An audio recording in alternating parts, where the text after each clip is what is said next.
Hey guys, welcome to Dhruva academy. So guys, మన ఛానల్లో ఉన్న సబ్స్క్రైబర్స్ అందరికీ కూడా గుడ్ న్యూస్ అండి. 2000 రూపాయల విలువ చేసేటువంటి ఆర్ఆర్బి గ్రూప్ డి ఫుల్ కోర్స్ని కేవలం 399 రూపీస్కే మన యొక్క యాప్లో, మన యాప్ పేరు వచ్చేసి ఆర్కే ట్యూటోరియల్లో అందచేయడం జరుగుతుందండి. 1 ఇయర్ వ్యాలిడిటీతో 20 ఇయర్స్ ఎక్స్పీరియన్స్ కలిగిన ఫ్యాకల్టీ చేత క్లాసెస్ చెప్పించామండి. ఉద్యోగమే మీ లక్ష్యం అయితే తప్పకుండా ప్రతి ఒక్కరు కోర్సును పర్చేస్ చేసి ప్రిపేర్ అవ్వండి. ఈ కాంబో ప్యాక్లో మనకు ఫుల్ క్లాసెస్ ఉంటాయి, 1000కి పైగా. నెక్స్ట్ టెస్ట్ సిరీస్ ఉంటుంది, 30,000కు పైగా ప్రశ్నలతో. ఈచ్ అండ్ ఎవ్రీ టాపిక్ సంబంధించిన పీడిఎఫ్ మెటీరియల్ కూడా అందచేయడం జరుగుతుంది. యాప్ లింక్ వీడియో డిస్క్రిప్షన్లో ఉంది. వెంటనే డౌన్లోడ్ చేయండి, డెమో క్లాసెస్ విని కోర్స్ పర్చేజ్ చేయండి. All the best, thank you. Hi friends, ఈరోజు మనము ఆర్ఆర్బి గ్రూప్ డికి సంబంధించినటువంటి మోడల్ పేపర్ సిరీస్లో భాగంగా జనరల్ సైన్స్ మరియు జనరల్ నాలెడ్జ్ పైన చాలా ముఖ్యమైన మోడల్ పేపర్ అయితే చూడబోతున్నామండి. చాలా ఇంపార్టెంట్. సో గాయస్, ఇప్పటికీ ఆర్ఆర్బి గ్రూప్ డికి సంబంధించినటువంటి కోర్సును మన యాప్లో చాలామంది పర్చేజ్ చేశారు. వారందరికీ కూడా ముఖ్యమైన గమనిక అండి. సో యాప్లో క్లాసెస్ వింటూ ఈ యొక్క మోడల్ పేపర్ని అందరూ కూడా ప్రాక్టీస్ చేయండి. మంచి స్కోర్ పెంచుకునేటువంటి అవకాశము, అంతేకాకుండా మంచి రివిజన్గా కూడా మీకు ఉంటుంది. ఓకేనా? లేట్ చేయకుండా కంటెంట్లోకి వెళ్ళిపోదాం. ముందుగా చిన్న లైక్ చేయండి. నిన్నటి జీకే క్వశ్చన్కి ఆన్సర్ అండి. భారత రాజ్యాంగంలోని 3వ భాగంలో ప్రాథమిక హక్కులలో 32వ ఆర్టికల్. ఓకేనా? ఏంటి 32వ ఆర్టికల్? రాజ్యాంగ పరిహారపు హక్కు. దీన్ని భారత రాజ్యాంగానికి ఆత్మగా అభివర్ణించిన వ్యక్తి ఎవరు అని అడిగాను. చాలామంది సరైన సమాధానం ఇచ్చారు. డాక్టర్ బిఆర్ అంబేద్కర్ గారు. ఓకేనా? నోట్ పాయింట్ గుర్తుంచుకోవాలి. మళ్ళీ మరొక జీకే క్వశ్చన్ని ఈ క్లాస్ మధ్యలో అడుగుతాను, ఫాలో అవ్వండి. Okay, next question number 1. జంతువుల ఎముకలలోను దంతములలోను లభించే ముఖ్య రసాయన పదార్థం ఏంటి? జంతువుల ఎముకల్లోను దంతాలలోను లభించే ముఖ్యమైన రసాయన పదార్థం. Answer option 3 calcium phosphate. Next, రాబందులు అంతరించిపోవడానికి కారణమైన రసాయన పదార్థం ఏంటి? ఏంటండి? డైక్లోఫినాక్ అనేటువంటి రసాయన పదార్థం అండి. ఓకే, ఇది యాక్చువల్గా మనకు ఒళ్ళు నొప్పులు ఉన్నప్పుడు మరి డాక్టర్స్ అయితే సిఫారసు చేస్తారండి.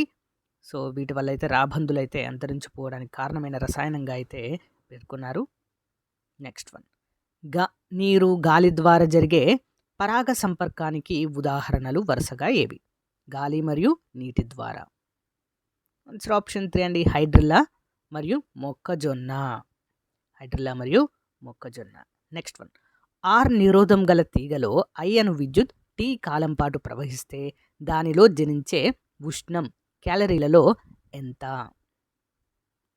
59. Answer option 2 I² RT by 4.2 అండి. ఓకేనా? ఒక తీగలో ఆర్ అనేటువంటి నిరోధకం కలిగినటువంటి ఒక తీగలో ఐ అనే విద్యుత్ టీ కాలంలో ప్రవహిస్తే దానిలో జనించేటువంటి ఉష్ణము ఎంతండి? ఉష్ణము I² RT by 4.2గా మనమైతే చెప్పుకోవచ్చు. ఇంపార్టెంట్. ఈ క్రింది అంశాలను పరిశీలించి సరికాని ప్రవచనాన్ని గుర్తించండి. అంటే తప్పుగా ఉన్నటువంటిది ఏంటి అని అయితే అడుగుతున్నారండి. సో గైస్, ఇందులో తప్పుగా అయితే ఏం లేవండి, అన్నీ కూడా సరైనవే. చూద్దాం.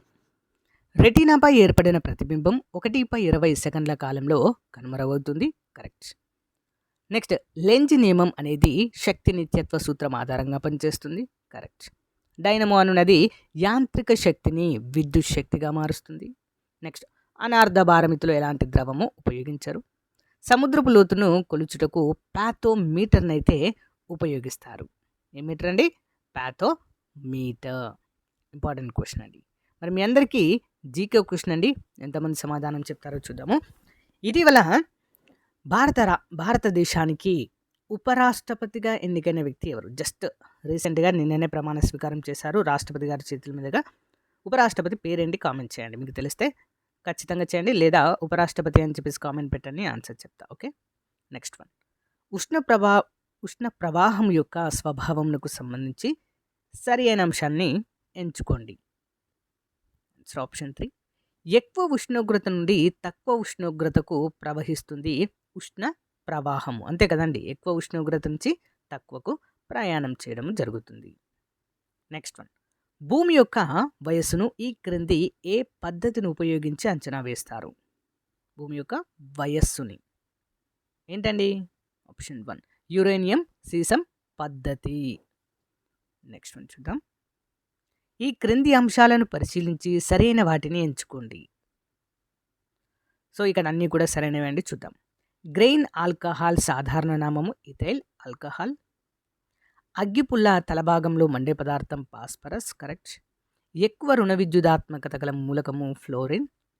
సోడా నీరు అన్నది కార్బోనిక్ ఆమ్లంను కలిగి ఉంటుంది, కరెక్ట్. ప్రోటీన్లను అమైనో ఆమ్లాల నుంచి తయారు చేస్తారు. అన్నీ కూడా సరైన సమాధానమే. నెక్స్ట్, ఈ క్రింది ప్రతిపాదన మరియు కారణాలను అధ్యయనం చేసి వాటికి సంబంధించిన సరైన ప్రత్యామ్నాయాన్ని ఎంచుకోండి. చూద్దాం. గోడలకు సున్నం వేసినప్పుడు తెల్లగా కనిపించును. కారణం, సున్నపు తేటలోని కాల్షియం హైడ్రాక్సైడ్ గాలిలోని కార్బన్ డయాక్సైడ్ వాయువుతో చర్య జరిపి కాల్షియం కార్బోనేట్ అనే తెల్లని పదార్థాన్ని ఏర్పరుస్తుంది. సో ఏది సరైనవండి ఇందులో? ఆప్షన్ 4 64వది. ఆన్సర్ ఆప్షన్ 1 ఏ మరియు ఆర్ రెండు సరైనవి. ఏ అనేది ఆర్కు సరైన వివరణ అండి. ఓకేనా. సున్నపు తేటాని తెల్లగా పాల వలె తెల్లగా మార్చే లక్షణము కార్బన్ డయాక్సైడ్కు ఉంటుంది. ఓకే. నెక్స్ట్, క్రింది వాటిలో పొడవును తెలిపే ప్రమాణం ఏది? పొడవును యాంగ్స్ట్రామ్, ఫైకోమీటర్, నానోమీటర్, కాంతి సంవత్సరం. ఏంటండి? ఏబిసిడి అన్నీ కూడా సరైనవే. ఓకేనా. నెక్స్ట్ వన్, సాకర్ బంతిని పోలి ఉండే బక్ మినిస్టర్ పుల్లరిన్ ఫార్ములా ఏంటి? సాకర్ బంతిని పోలి ఉంటుందండి. ఏంటది? C60. ఓకేనా, C60. నెక్స్ట్ వన్, క్రింది వాటిని జతపరచండి. జాబితా 1, జాబితా 2. 67 ఆప్షన్ 1. 1 by 1 చూద్దాము. సోడా గాజు కిటికీ అద్దాలు తయారు చేయడానికి ఉపయోగిస్తాము. పేరెక్స్ గాజు ప్రయోగాల పరికరాల తయారీ. నెక్స్ట్, క్వార్ట్జ్ గాజు విద్యుత్ బల్బుల తయారీ. ప్లేంట్ గాజు దృశ్య పరికరాల తయారీకి ఉపయోగిస్తాము. నెక్స్ట్ వన్, బూట్ పాలిష్లో ఉపయోగించే కర్బన పదార్థం ఏది? బూట్ పాలిష్లో ఉపయోగించే కర్బన పదార్థము ఆప్షన్ 2 ఎముక బొగ్గును ఉపయోగిస్తారండి. ఓకే. నెక్స్ట్, క్రింది వానిలో ఏ ఇంధనాలు శ్రేష్టమైనవి? ఏ ఇంధనాలు శ్రేష్టమైనవంటే ఆప్షన్ సి అండి, వాయు ఇంధనాలు. ఓకే, వాయు ఇంధనాలు శ్రేష్టమైనవి. నెక్స్ట్, అణు రియాక్టర్లలో శక్తిని విడుదల చేయు ముఖ్యమైన మూల పదార్థం ఏంటి? అణు రియాక్టర్లలో ఏది ఉపయోగిస్తారండి? యురేనియం 235 ఉపయోగించడం జరుగుతుంది. నెక్స్ట్, క్రింది అంశాలను పరిశీలించి సరైన వాటిని ఎంచుకోండి.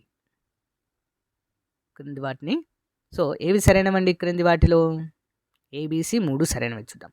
ఆంథ్రాసైట్ను స్వచ్ఛమైన బొగ్గు అంటారు. లిగ్నైట్ను బ్రౌన్ కోల్ అంటారు. బిట్యుమినస్ బొగ్గును కోల్ గ్యాస్ తయారీలో ఉపయోగిస్తారు. ఓకే, 3 సరైనవే. నెక్స్ట్, క్రింది వాటిలో పోషకాహార లోపాన్ని తెలియచేసే అంశం ఏంటి? ఆప్షన్ 1 బి మాత్రమే అండి. పోషకాహారాన్ని తక్కువగా తీసుకోవడం పోషకాహార లోపంగా చెప్పుకోవచ్చు. నెక్స్ట్ వన్, అధిక వేడిమిలో సోడియం లుప్తమవుతుంది. ఇది కేవలం నీరు త్రాగడం వల్లనే సరిదిద్దబడదు. సరిదిద్దని పక్షంలో ఈ క్రింది లక్షణాలను కనిపిస్తాయి. ఏం కనిపిస్తాయండి? కండరాల నొప్పి, అలసట, కళ్ళు తిరగడం అనేవి కనిపిస్తాయి. ఓకే. నెక్స్ట్ వన్, సెపెంతి కాసియానా అను పదము ఈ క్రింది ఏ రకమైన మొక్కకు సంబంధించింది? 74 ఆన్సర్ ఆప్షన్ 4 అండి. కీటకాహార మరియు అంతరించి దశలో ఉన్నటువంటి మొక్క సెపెంతి కాసియానా. నెక్స్ట్ వన్, క్రింది వాటిలో ఏ కారకాలు కట్టింగ్ అనే ప్రక్రియ ద్వారా వ్యాప్తి చెందుతాయి? కట్టింగ్ అనేటువంటి ప్రక్రియ ద్వారా ఏంటండి? సి మరియు డి. చెరుకు మరియు మామిడి. నెక్స్ట్ వన్, దాల్ బెర్జియా జాతికి క్రింది వాటిలో దేనితో సంబంధం ఉంది? Dal బెర్జియా.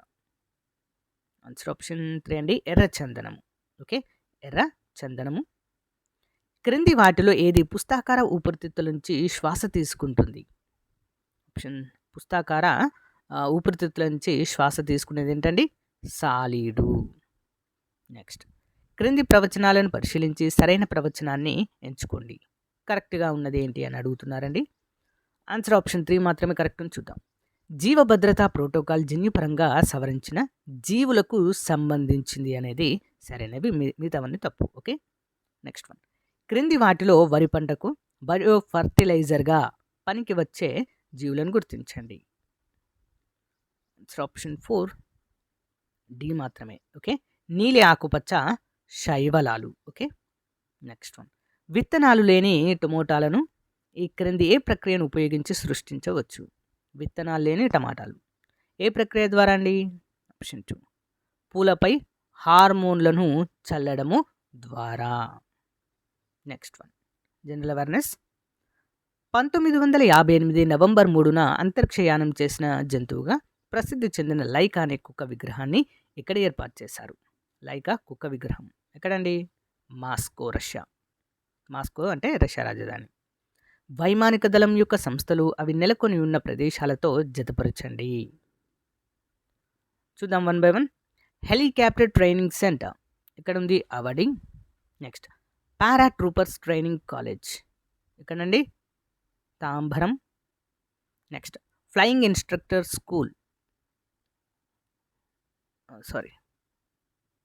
So helicopter training centre ఎక్కడ ఉందండి? అవడిలో ఉంది. పారా ట్రూపింగ్ కాలేజ్ ఎక్కడ ఉంది? ఆగ్రాలో ఉందండి. Okay. Next flying instructor school వచ్చేసి తాంబరంలో ఉంది.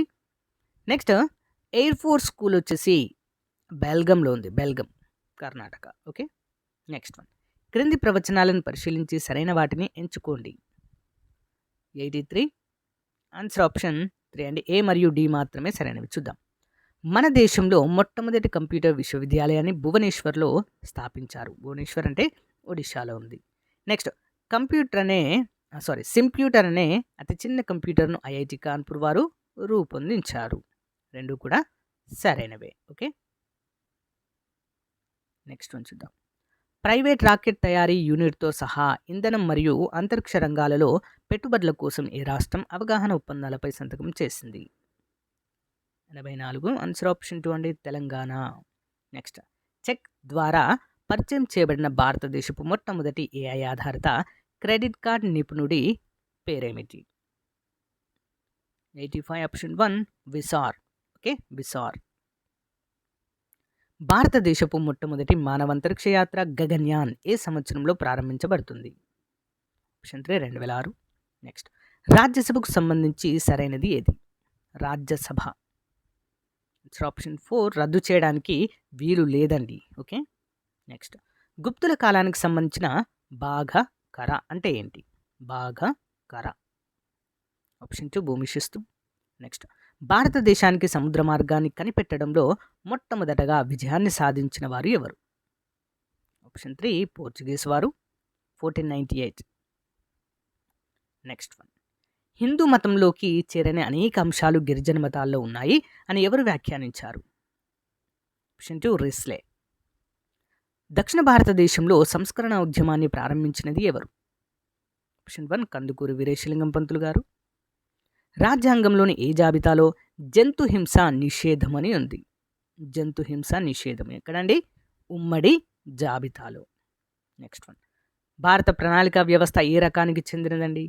ప్రణాళిక వ్యవస్థ కేంద్రీకృత రంగానికి చెందును. ఆప్షన్ 4.